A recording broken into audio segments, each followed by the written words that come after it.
Mais pourquoi tu mets jamais de jupe? Non, mais j'aime pas mes jambes.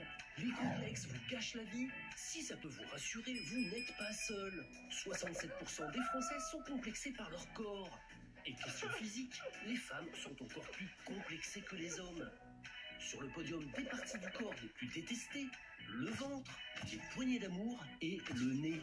Mais lorsque 48% des femmes trouvent leur ventre trop rond, les hommes, eux, ne sont que 29% à être préoccupés par leur bedaine. Quant aux poignées d'amour, 36% des femmes n'en veulent plus, alors que 75% des hommes sont contentes. Pour ces messieurs, le pire complexe, c'est la calvitie.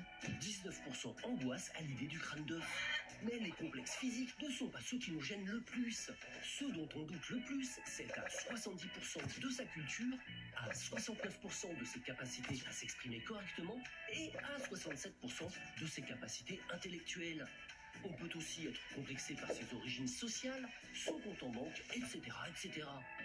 Le problème, c'est quand ça se transforme en douleur, en inhibition.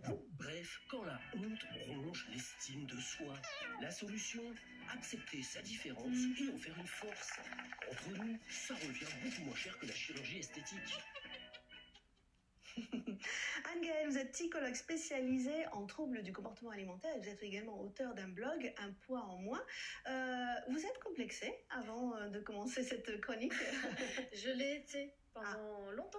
Hein, et justement, je suis devenue psychologue pour peut-être réfléchir sur moi-même et puis maintenant pour aider les autres à avancer dans leur vie.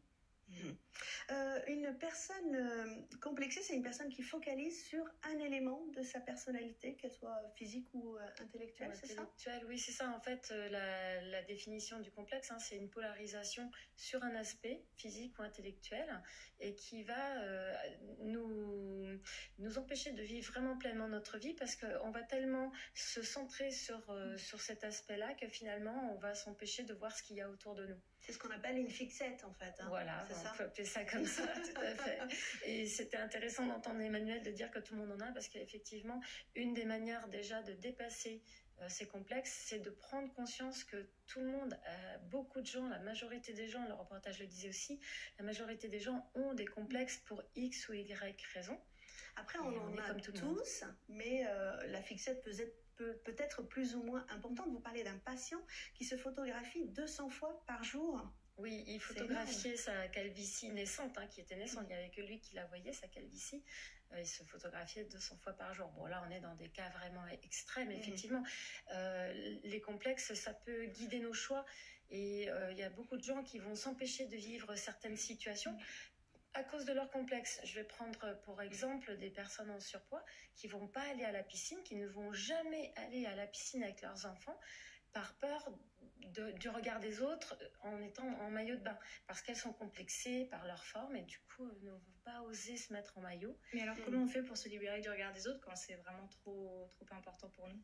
Oui, alors en fait c'est vraiment tout un travail psychologique à faire sur le fait de prendre conscience que peut-être que ça va durer 1 minute et demie d'émotions très désagréables, le temps où on va se mettre en maillot de bain, on va quitter la cabine et le moment où on va rentrer dans l'eau.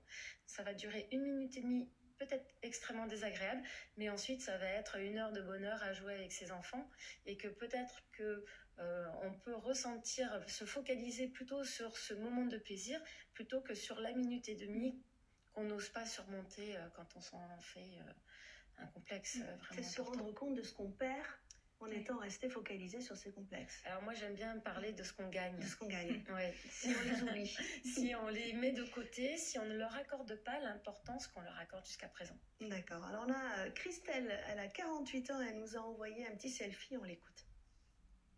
Bonjour, Christelle, 48 ans. J'ai fait un gros travail sur ma perte de poids depuis 6 ans. Mais malheureusement, quand on perd du poids, on a toujours des complexes et on ne sait pas comment s'en séparer. J'étais à 83 kilos, je suis arrivée à 65 kilos et mon complexe sera toujours mon ventre. Donc les complexes, je sais que c'est psychologique et on m'a bien fait comprendre que de toute façon, même quand on perd du poids, on se trouvera toujours grosse. Et j'aimerais savoir comment faire pour me débarrasser de ce complexe des petites formes qui restent. Merci. Alors, on disait, vous êtes spécialisée justement en comportement, en troubles des comportements alimentaires. Là, Christelle, elle pourrait être fière et se dire, voilà, j'ai perdu 20 kilos et elle est encore en train de se poser des questions sur... Oui, sur ce qui c'est reste. un témoignage qui me parle beaucoup parce que beaucoup de patients que je reçois ont cette problématique-là. En fait, ils ont un complexe au départ qui est leur surpoids, leur obésité. Et en perdant du poids, effectivement, la peau n'est pas telle qu'ils l'imaginaient en perdant le poids. Et ça peut pendre, ça peut faire des bourrelets. Donc, on transforme, en fait, on déplace un complexe et on en crée un autre, en fait. C'est un déplacement de complexe. Maintenant, comment elle peut dépasser ça?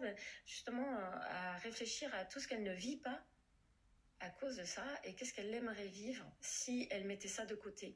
Parce que après, parfois il peut y avoir des réponses, des solutions chirurgicales pour la peau, les accidents de peau par exemple, mais c'est pas forcément accessible à tout le monde et puis tout le monde ne va pas se lancer là-dedans. Donc peut-être que ces bourrelets, elle les aura tout le reste de sa vie, mais par contre, quelle importance elle va leur accorder et elle peut réfléchir là-dessus à qu'est-ce qu'elle a envie de vivre, qu'elle ne vit pas aujourd'hui à cause de ses pensées. Un complexe, c'est une pensée, c'est un jugement que l'on a vis-à-vis de soi-même et qui engendre justement des pertes de confiance en soi, des mésestimes de soi. Donc ces pensées-là, elle peut les mettre de côté et elle peut au contraire se focaliser sur du positif, sur ce qu'elle a envie de vivre et puis s'apercevoir. Quand on fait ça, on s'aperçoit vite que finalement le complexe il nous pourrissait la vie bêtement et que finalement on va pas mourir si on va à la piscine et qu'on se met en maillot de bain devant les autres ou si on a des petits bourrelets, parfois on peut mettre une gaine si on veut mettre une belle robe très proche du corps pour masquer ça aussi. On peut tricher, on peut... Puisque vous disiez, la chirurgie esthétique est une solution, mais finalement, puisqu'on transfère des complexes, en n'ayant plus de bourrelets, on peut avoir un autre complexe. Après la chirurgie esthétique, on va avoir une cicatrice, par exemple. Donc on voit bien ces déplacements de complexes. Au départ, c'est un problème de surpoids, ensuite c'est un problème de peau, et ensuite c'est un problème de cicatrice. Donc finalement, il y a toujours quelque chose. Physiquement. Alors, j'ai envie de vous demander les causes. Pourquoi est-ce qu'il y a toujours quelque chose? Qu'est-ce qui nous oblige ou nous incite à avoir ces complexes? Cette mauvaise...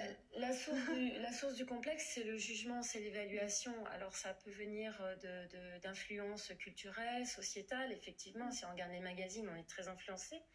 Ça peut être familial aussi, des petites remarques des parents, ou ça peut être à l'école, le nombre de remarques parfois maladroites qui peuvent marquer un enfant, ça va créer une blessure et donc on va se focaliser sur cette blessure. Et puis ça peut être aussi un jugement que nous-mêmes on développe parce qu'on a peut-être une propension à juger les autres. Et finalement, ça se retourne un petit peu contre nous parce que de ce fait-là, on va aussi penser que les autres nous jugent. Et quand on prend conscience de cette notion de jugement, d'évaluation, on peut aller vers le non-jugement, vers la bienveillance, vers le fait d'être son propre meilleur ami ou sa propre meilleure amie et être plus tolérant envers soi-même et plus bienveillant. Alors pour gérer ces complexes, on a Blandine qui nous a envoyé un témoignage. Elle a une façon assez originale de le faire. Je voulais témoigner aujourd'hui sur la façon d'aborder les complexes, notamment sur les réseaux sociaux par une partie de la nouvelle génération. L'idée, c'est de plus en plus d'assumer son corps tel qu'il est, de pas trop se fier aux diktats ou aux cadres qui nous sont imposés, notamment sur la beauté, et d'embrasser pleinement sa différence qui ne devrait pas être source de complexe. Je trouve que c'est assez libérateur. Moi, par le dessin, c'est quelque chose que je vais beaucoup utiliser aussi. Je vais traiter de mes fragilités, de mes complexes aussi par l'humour. Ça permet de prendre du recul, de dédramatiser aussi et puis d'essayer de s'assumer au maximum possible tel qu'on est. Voilà, l'humour, c'est une clé. Oui, c'est un mécanisme de défense très connu et qui est très intéressant et vraiment à user sans aucune modération. Vous avez un petit conseil à nous donner, nous, voilà, au quotidien, pour essayer de dépasser nos complexes si on n'est pas doué en dessin? Oui, alors c'est vrai que tout ce qui a trait au manuel et à l'artistique, hein, ça permet d'exprimer ses émotions et ses ressentis et du coup d'aller mieux. C'est une très très bonne indication, effectivement. Ensuite, j'ai envie de dire observer les autres et ne pas rester focalisé sur son complexe, sur notre aspect physique, mais plutôt de s'apercevoir que tout le monde finalement a des pensées de ce type-là. Et puis ça peut être aussi de transformer ça en atout. Hein. Par exemple, il y a des gens qui sont pas forcément très grands, notamment des hommes qui ne sont pas très grands, qui peuvent le transformer en complexe, le vivre en complexe, mais aussi qui peuvent le transformer en atout. Par exemple, il y a des métiers, j'ai en tête un patient qui était jockey, quand on veut être jockey, il vaut mieux être de petite taille plutôt que de très grande taille. Il y a plein de situations finalement, quand on y regarde de près, la caractéristique physique que l'on a peut devenir un atout. Très bien. Bah, écoutez, on va finir là-dessus, hein, sur ce point positif. Transformez vos complexes en atouts. Voilà, c'est le conseil du jour. C'est difficile à faire, mais c'est possible. C'est pas facile.